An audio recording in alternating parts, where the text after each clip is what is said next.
Kwa tumemtaka mjenzi anayejenga mtaro na mjenzi ambaye amepewa dhamana ya kujenga barabara waweze kukamilisha maeneo hayo ili soko hili liweze kuanza kutumika. Akikagua ujenzi wa soko hilo, amesema ujenzi wa soko hilo umeshakamilika kwa asilimia 99.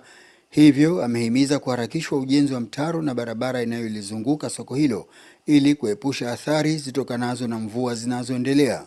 Lengo la ziara hii ni kuja kutembelea soko letu la Chwini ambalo limeshakamilika kwa asilimia 99.9.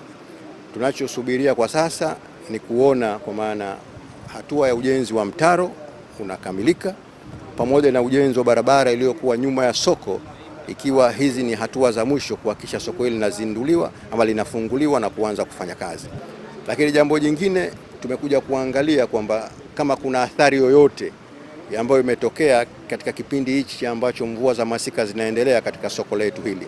Lakini tunamshukuru Mwenyezi Mungu kwa maana hakuna chochote kilichotokea kibaya kwa ajili ya soko letu hili.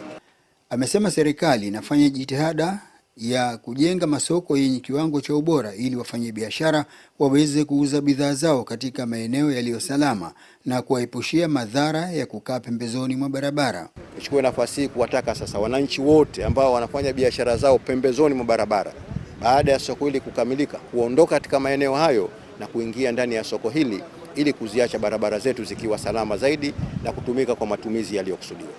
Naye mkandarasi wa ujenzi wa mtaro pamoja na mshauri elekezi wa barabara inayolizunguka soko hilo wamesema wanatarajia kukamilisha ujenzi huo ili soko liweze kutumika kwa wakati uliokusudiwa. Soko la Chwini linajengwa na kikosi cha zimamoto na uokozi Zanzibar. Nikiripoti mimi ni Usi Musa.